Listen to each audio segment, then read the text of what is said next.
Hello et bienvenue dans Wedding Divan, le podcast dédié aux pros du mariage. Je suis Magali Zarka, formatrice du Wedding Gang, officiante de cérémonie laïque et ancienne wedding planner avec plus de 100 mariages à mon actif. Si tu es entrepreneur dans le milieu du mariage ou que tu souhaites te lancer, ce podcast est fait pour toi.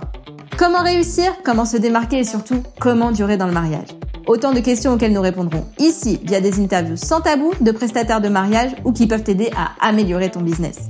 On y abordera leur parcours, leurs réussites et leurs erreurs aussi parfois. Je partagerai également avec toi tous mes conseils, astuces et outils pour te donner un accès direct à la réussite dans le Wedding World. Allez, pose-toi dans ton canapé, écoute-nous dans ta voiture ou même en faisant la vaisselle et surtout, abonne-toi pour ne manquer aucun épisode. Hello le gang, j'espère que tu vas bien. On se retrouve aujourd'hui pour un épisode dédié au festival Andy. Et oui, ça faisait longtemps. Comme tu le sais peut-être déjà, je me suis déplacée sur le festival et j'ai interviewé plusieurs prestats qui exposaient. Tu entendras d'ailleurs l'effervescence qu'il y avait autour de nous. Et je te propose de commencer avec Nebia Studio. Justine est mon coup de cœur absolu. Elle est super adorable et son travail est juste dingue. Mais je te laisse écouter cette interview pleine de conseils. Hello Justine, on est en direct sur le festival Andy, en pleine préparation du festival qui commence ce soir. Bienvenue, alors c'est pas le divan aujourd'hui, mais bienvenue dans le festival et bienvenue dans le podcast Wedding Divan. Merci beaucoup Magali. Je suis ravie de te rencontrer, je connaissais pas du tout ton travail, je l'ai découvert grâce à Solène du coup, qui est fan de toi, je voudrais te le dire. Merci Solène. Elle n'ose pas, mais c'est une groupie. Je te ferai un petit autographe. Et du coup, elle m'a dit, va voir, j'adore et tout. Et comme tu étais partenaire du festival, j'ai regardé et j'ai fait waouh, effectivement, c'est magnifique, bravo. Merci, très beau. Je suis très touchée. Est-ce que tu peux nous raconter un petit peu d'où tu viens, quel est ton parcours, oui. Comment t'es arrivée dans la wedding fleur et jusqu'au wedding divan, bah oui. Alors moi, je suis dans le monde de la fleur depuis pas très très longtemps en fait, et j'ai fait une reconversion professionnelle à l'heure de mes 30 ans, donc j'en ai 35 aujourd'hui, donc ça fait pas très longtemps. Avant ça, je travaillais dans la publicité, j'ai eu une carrière classique en agence de pub pendant une toute petite dizaine d'années. Et j'ai eu envie de changement et surtout j'ai eu envie de faire des choses de mes mains parce que j'avais un travail plutôt d'organisation et de coordination. Je faisais de la production photo et vidéo, donc c'était vraiment de la coordination, organisation, et j'avais ce besoin de mettre la main à la pâte et un besoin de faire un truc créatif. Donc c'est parti un peu d'une rencontre parce que à l'époque j'habitais à Milan et je m'étais un peu renseignée dans les fleuristes de mon quartier voir s'ils n'avaient pas besoin d'une petite main parce que je voulais un peu tester le truc. Et j'ai un monsieur qui m'a pris sous son aile et qui m'a fait bosser. Et donc au début c'était tous les week-ends, je bossais avec lui. Et puis très rapidement je me suis rendu compte que j'adorais ce que je faisais avec lui et que j'avais de plus en plus de mal à aller au bureau le lundi matin.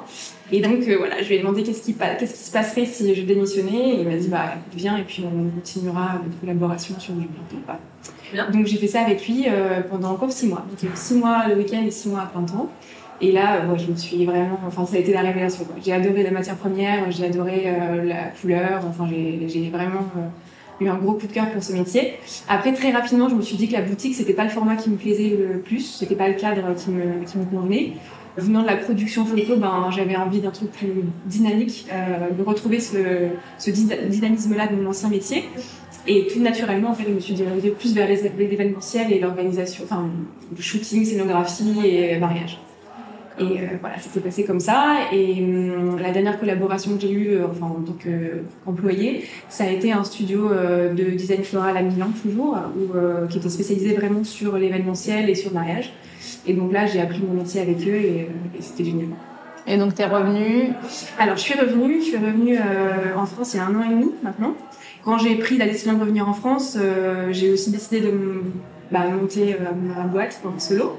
Parce que mon parcours de formation, j'avais un peu l'impression que j'étais arrivée au bout de ce que je pouvais apprendre et j'avais envie de passer à l'entrepreneuriat. Et donc voilà, ça s'est fait comme ça et j'ai monté Nebia Studio il y a 1 an et demi avec vraiment la volonté d'avoir une identité forte. Disons que j'avais envie quand on voit ce que je fais, qu'on se trompe pas. En fait, je trouve qu'il y a plein de très bons fleuristes sur le marché. Et j'ai l'impression que pour se démarquer, il faut avoir une identité assez forte. Donc moi, j'ai essayé de travailler là-dessus, montrer que j'aime la couleur, montrer que... Là, on le voit tout de suite et je comprends maintenant pourquoi, quand tu me dis que tu as travaillé dans la com, dans la pub et tout. Pourquoi? Enfin, j'adore et j'adhère tout de suite à ton univers parce que voilà, ça se voit, ça se ressent en fait que c'est travaillé et que c'est réfléchi. Merci. On continue. Du coup, le mariage de tes rêves, tes mariages préférés, c'est quoi? Alors moi j'aime bien, du coup je l'ai déjà un peu dévoilé dans la réponse, mais j'aime bien les mariages colorés. Et j'aime bien aussi les mariages où les mariés arrivent avec une thématique un peu inattendue. C'est un truc que j'adore dans mon métier, c'est travailler les mood boards. J'y passe trop de temps, mais j'aime bien. Donc voilà. Et donc quand les mariés arrivent avec une intention un peu comme ça inattendue, j'aime bien passer du temps à faire une recherche iconographique, à trouver ce qui pourrait fonctionner, etc.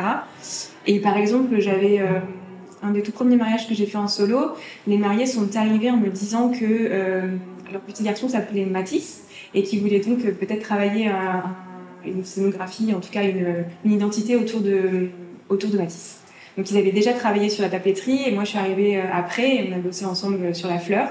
Et donc on avait identifié ce qui pouvait être un fil conducteur et on avait notamment travaillé sur la partie en fin de vie. Mathis avait tout un travail sur les découpes de papier avec des formes très géométriques et donc on avait travaillé là-dessus, par exemple. Donc j'adore quand on arrive vers moi avec une thématique un peu inattendue pour pouvoir essayer de trouver un fil conducteur. Ouais, c'est génial en tout cas. Mais du coup, pour les personnes qui ne connaissent pas ce que veut dire recherche iconographique, est-ce que tu peux juste l'expliquer? Bien sûr. Alors, une partie que j'adore, comme je te disais, du travail, ça consiste à, quand on fait un devis, quand on est fleuriste, quand on fait du catering, par exemple, on va faire goûter les produits à nos mariés avant qu'ils décident du menu. Dans la fleur, ça marche pas vraiment comme ça. On montre rien de très concret, si ce n'est un mood board. Et un mood board, ça va être une planche d'intention en français. Ça va être un document dans lequel on va réunir plein d'images qui vont permettre aux mariés de se projeter rapidement dans ce qu'on essaye de leur vendre, enfin de leur proposer. Donc ça va être plein d'images. Moi j'aime bien quand je propose une arche, proposer plein de visuels d'arche, potentiellement faire aussi un croquis. Enfin, c'est vraiment un outil qui va leur permettre de se dire ce sera ça. Et du coup, c'est quoi le truc que tu préfères? C'est l'arche, c'est en pièces. Alors ouais, en ce moment, bouquet de mariée. Alors j'aime bien les bouquets de mariée parce que c'est un objet tellement symbolique qui a beaucoup d'affect pour la mariée en version bouquet. Donc c'est ce que j'adore faire. Et après oui, j'adore les arches parce que c'est énorme et j'aime bien faire les grosses pièces. En ce moment, j'aime beaucoup faire des arches. C'est pas vraiment des arches, c'est des arches sans la partie ronde. Donc ça va être 2 piliers. Moi, j'aime bien les faire un peu asymétriques. Voilà. Ça, c'est ma pièce coup de cœur du moment que j'essaye de remettre à toutes les sauces sur tous les mariages jusqu'à ce que je m'en lasse. Alors, d'après ton site, l'aspect environnemental est hyper important pour toi. Ouais. Qu'est-ce que tu mets en place pour réduire ton impact environnemental, justement? Alors, il y a plusieurs choses. Ça aussi, ça a été quelque chose que j'ai décidé de faire à la sortie de toute cette période de formation que j'ai pu avoir auprès d'autres fleuristes. C'est que, en fait, j'y connaissais rien au monde de la fleur et quand je suis arrivée, je me suis rendu compte que l'image d'Épinal bucolique que j'en avais, elle n'était pas tout à fait... il y avait des petits angles morts, un peu pas aussi jolis que prévu, sur le point de vue environnemental, donc notamment toute l'utilisation de la mousse florale, qui est un produit qui est difficilement revalorisable, le plastique jetable, et puis les fleurs qui font des millions de kilomètres, Et l'eau. Et l'eau, bien sûr.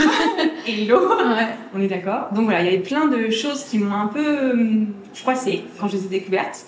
Et quand j'ai monté ma société, mon entreprise, je me suis dit, il faut que je trouve un moyen de travailler un peu mieux, même si c'est pas toujours évident parce que, pour plein de raisons que j'énumérerai plus tard.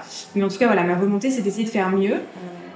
J'ai une pratique qui est pas encore parfaite, mais en tout cas, je suis dans une démarche où j'essaye de trouver des solutions. Donc la première des solutions, c'est la matière première. J'ai adhéré l'année dernière au collectif de la fleur française. Tu vois ce collectif? Ouais.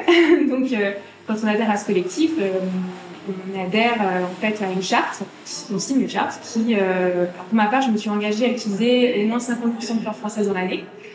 Ce qui est relativement facile sur la période estivale et printanière. Ça l'est un petit peu moins... sur la période estivale et printanière, j'arrive à faire pratiquement 80-100%. Sur la période hivernale, je peux descendre en dessous des 50%. Donc, lycée sur l'année, je respecte mon engagement, il n'y a pas de souci. J'essaye aussi de travailler avec, au-delà de l'aspect français, il y a aussi une volonté de travailler avec des producteurs locaux de ma région. Donc, je suis allée à la rencontre de gens qui se sont installés autour de chez moi en ferme florale notamment. Donc, je viens de Haute-Savoie. C'est encore assez énigmatique, enfin, il y a encore anecdotique, pardon, les fermes florales en Haute-Savoie. Par exemple, en Bretagne, il y en a énormément. En Haute-Savoie, ça commence. J'ai l'espoir qu'il y en a encore plus qui s'installent.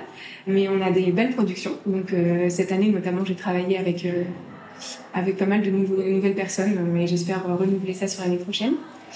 Et puis, donc ça, c'est pour la partie matière première. Ensuite, il y a la partie pratique au quotidien. Donc, comme je te disais, la mousse florale, j'essaye de m'en passer au maximum. J'y arrive pratiquement tout le temps. Il y a des cas de figure où il m'arrive encore de temps en temps d'en utiliser. Notamment sur les événements où on a un timing super short. Parce que la mousse florale, c'est facile à préparer. C'est des pièces qui sont faciles à préparer en atelier et à transporter déjà prêtes. Donc, parfois, j'en utilise. Sachant qu'aujourd'hui, il y a des mousses sur le marché qui sont biodégradables. Donc, j'essaie de m'orienter plus vers ce produit-là. Et puis, dans les pratiques au quotidien, il y a aussi faire attention à pas trop utiliser de plastique jetable. Quand on achète du plastique, le réutiliser au maximum. Enfin, toutes ces choses-là. Et sur l'eau, comme tu le disais, oui, quand on est en atelier, quand on travaille en tant que fleuriste, on utilise de l'eau très souvent. Donc, c'est faire attention à pas balancer le moindre seau d'eau, essayer de réutiliser l'eau, la revaloriser dans les plantes quand on peut, enfin, toutes ces choses-là, en gros. Ok, et c'est quoi tes fleurs préférées? Du coup, je t'ai même pas posé cette question. Mais... Ben oui, tu peux me poser cette question. Ma fleur préférée, c'est les dahlias. Voilà. Ouais, j'adore les dahlias. C'est très beau. On est d'accord. Si tu devais recommencer ton activité à zéro, qu'est-ce que tu ferais différemment? Alors, c'est une très bonne question à laquelle j'ai une réponse. Non, quand je me suis lancée, j'ai voulu faire plein de choses toute seule, en me disant non mais ça, je peux le faire. Type faire un logo. Je me suis dit oui, j'ai fait des études dans la communication, je sais me servir de Photoshop, Illustrator un peu, je vais réussir à me faire un logo. Erreur. J'ai passé des mois à essayer de faire quelque chose de potable, qui à la fin effectivement c'était potable, mais un logo on est censé l'aimer, on est censé vouloir faire un t-shirt, et voilà, c'était pas le cas de ma création. Donc au bout de journées entières perdues et de beaucoup de temps mis à la poubelle, je me suis convaincue qu'il fallait juste aller voir quelqu'un dont c'est le métier et lui commander un logo. Ah, mais donc, pour soi c'est toujours compliqué en fait. Donc je suis ravie de lever mon logo et voilà, je remercie Fakachouli. Mais j'ai fait la même chose sur mon site internet. Je me suis dit oh mais j'ai fait l'étude de communication, j'ai réussi à faire un site internet. Et pareil, j'ai passé des mois, des journées entières à essayer de faire un truc potable. Au final, pas comme le logo, je me suis servi de mon site internet que je me suis servi pendant 1 an. Après, je n'étais pas satisfaite. Donc, finalement, je suis allée voir quelqu'un dont c'est le métier et je lui ai dit fais-moi un site internet, s'il te plaît. Donc c'est ça, je pense que si je devais recommencer, je perdrais pas de temps à essayer coûte que coûte de faire des choses dont je n'ai pas forcément les compétences. Je vais voir les personnes dont c'est le métier. Donc ça, c'est le conseil que tu donnerais à quelqu'un qui se lance? Ouais. De s'entourer tout de suite? De s'entourer des personnes qui ont les compétences que tu n'as pas. Ça marche. Alors, c'était la dernière question que je t'ai envoyée. La prochaine, du coup, c'est quel est ton bilan de l'année 2022? Oui. Et qu'est-ce que tu attends de 2023? Qu'est-ce qui va se passer pour toi en 2023 déjà? Que tu sais. Oui. Alors, mon bilan de l'année 2022, il est plutôt positif. Et même que positif, il s'est passé plein de belles choses. J'ai eu des très beaux mariages. J'ai eu des jolies collaborations avec des marques, parce que c'est une autre facette de mon activité. Je fais pas mal de shooting, scénographie florale pour les shootings. Mon année de mariage 2022, elle s'est arrêtée en juillet, ce qui est peu banal pour une fleuriste, mais parce qu'en fait j'ai accouché d'une petite fille au mois d'août, et donc au mois de septembre, pardon. Et donc voilà, en juillet, je suis arrivée vraiment en fin de ce qu'on peut faire avec un énorme ventre sur une installation florale. Donc je me suis arrêtée. J'ai eu ma petite fille en septembre, et puis là, je suis encore dans une période un peu d'entre-deux où je recommence tout doucement à travailler. Mais 2023, du coup, ça doit être une année où je me donne à fond, et surtout une année où il faut que le mariage devienne mon activité principale. Parce qu'aujourd'hui, je suis installée à Annecy, donc, comme je te le disais, depuis 1 an et demi, et j'aimerais vraiment installer mon activité mariage dans la région et un peu autour. Parce qu'aujourd'hui, je suis encore amenée souvent à me déplacer à Paris pour de la scénographie florale pour des marques. Et j'aimerais que cette activité-là, elle devienne plutôt secondaire. Donc, plus activité principale le mariage, activité secondaire la scénographie pour les marques. Donc, en gros, c'est mon objectif 2023, faire passer le mariage au premier plan. D'où ma présence aussi ici sur les festivals. Et oui. Alors, il y a des questions que j'en vois pas. Ouais. Parce que j'aime bien avoir des réponses du tac au tac. Okay. Donc la première, c'est qu'est-ce que tu as appris sur toi depuis que tu t'es lancée? J'ai appris... c'est super difficile. C'est 4 questions difficiles, je te préviens. Mais au moins, je saurais... voilà, tu n'auras pas travaillé la réponse, tu vois. Ouais. J'ai appris que je tenais vachement mieux la fatigue que ce que je pensais. Non, j'ai appris un peu à tester mes limites physiques. Parce qu'en fait, fleuriste, on s'en rend pas forcément compte quand on n'est pas dans le métier. Et surtout, fleuriste événementiel, c'est un métier physique. On se lève tôt, on a des énormes journées d'install, le lendemain on revient à l'eau pour désinstaller. Donc ouais, j'ai appris que mon corps a des limites. Mais tu arrives à le passer de temps en temps, j'ai l'impression. Voilà, j'ai décelé quels étaient les signes qui annoncent la limite et comment aller encore un peu plus loin. Ouais, faut faire attention quand même, hein, parce que j'ai vécu et voilà, faut faire attention à soi, faut se préserver. Est-ce qu'il y a un conseil d'entrepreneur qu'on t'a donné et qui te servira toute ta vie? En fait, c'est assez proche de ce que je viens de te raconter sur mon site internet et mon logo. On m'avait dit... Entoure-toi des personnes qui sont qualifiées pour faire des choses que tu ne sais pas faire. Et je pense que c'est un conseil que je donnerais à nouveau à quelqu'un. Pas perdre du temps à essayer de faire des choses qu'on n'est pas capable de faire quand il y a des solutions plus simples. Ça marche. Qu'est-ce que tu aimes que tes clients retiennent de toi? Qu'est-ce que j'aime que mes clients retiennent de moi? Que je sois quelqu'un de plutôt accessible. J'ai l'impression que c'est ce qu'on me dit et j'aime bien ça. J'aime bien qu'il n'y ait pas une barrière. J'aime bien mettre à l'aise mes clients très rapidement. Ok. Et qu'est-ce que tu aimerais qu'on retienne de toi dans la vie? Tu veux dire mon épitaphe? Sinon on dit ça. Qu'est-ce qu'on met? C'est hyper difficile. Je sais. J'en suis fière. J'aimerais qu'on retienne de moi que j'ai eu un rêve et j'ai essayé d'aller jusqu'au bout. Très joli. Je vais retenir ça de toi en tout cas. Merci beaucoup. Je te souhaite un très bon festival. Merci, c'était un plaisir de se rencontrer et d'être là. À tout à l'heure. Et voilà le gang, j'espère que cet épisode te plaira autant qu'à moi. Ce que j'en retiens, c'est que Justine a fortement travaillé son identité pour se démarquer, qu'elle aime créer un univers global autour de ces événements et qu'elle travaille beaucoup pour réduire son impact environnemental. Enfin, que son conseil pour toi, si tu débutes, c'est de bien t'entourer tout de suite des personnes qui ont des compétences sur des sujets que tu ne maîtrises pas. Si cet épisode t'a plu, tu sais que ce qui m'aide le plus, c'est de le partager et de mettre 5 étoiles au podcast sur Apple Podcast ou sur Spotify. Un grand merci à toi et à très vite pour le prochain épisode.